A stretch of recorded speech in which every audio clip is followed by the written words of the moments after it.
on YouTube? It's your boy Z Got Keys, back at it with another crazy deal story.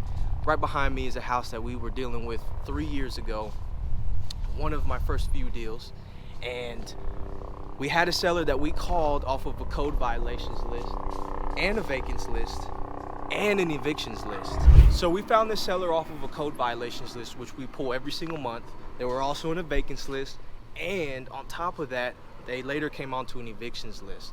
So off of the first two lists, we started calling her and started engaging in conversation. Found out that she inherited this property from her mother. And at that time, she was very combative. She didn't want to sell the property, but we knew that it was something to follow up on because she was stacked on two different lists. It was vacant and was code violations. At the time that we first talked to her, she said she was gonna rent the property. And you know what? We didn't fight it. We let her do what she wanted to do, knowing that most people don't want to be landlords, especially if they don't own multiple property.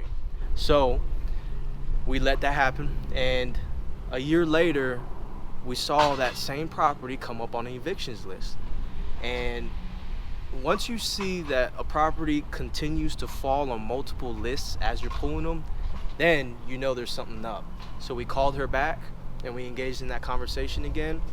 And at that point, she was telling us the whole entire story. Apparently, she rented it to some tenants that were abusing her house and abusing drugs.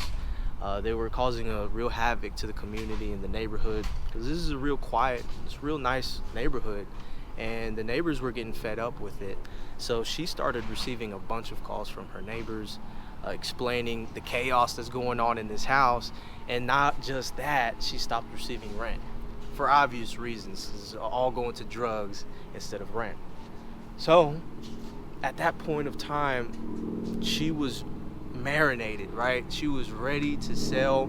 All we had to do was continue to follow the deal and follow up with her as we saw that she grew on more and more lists. And the way that we see that sellers come onto multiple lists is through a software that we use is REI Sift. REI Sift is the best data management real estate CRM platform built by a real estate investor for real estate investors that we use to understand our data.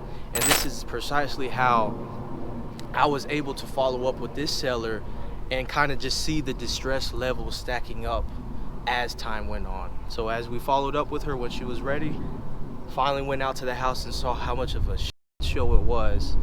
I mean, guys, we're talking needles in the kitchen, we're talking holes in the wall, we're talking really, really nasty words being painted inside of the walls. It was a complete and utter disgrace. So we used that to our advantage, and we got a good deal out of it. We bought it for $95,000, and we ended up selling it to another investor for $115,000. And that deal was one of my first few deals, and it kickstarted my real estate career. And I'm thankful to this day, guys, because follow-up is key. If I had not been persistent enough to follow up and to understand my data, which REI Sift teaches, then I probably wouldn't have gotten this deal and many more deals to come. So if you guys want to learn how to source deeply discounted real estate deals, continue to follow my channel, like, comment, and subscribe. And I appreciate and love every single one of you for listening and watching this channel. Peace out, guys. I'll see you on the next one.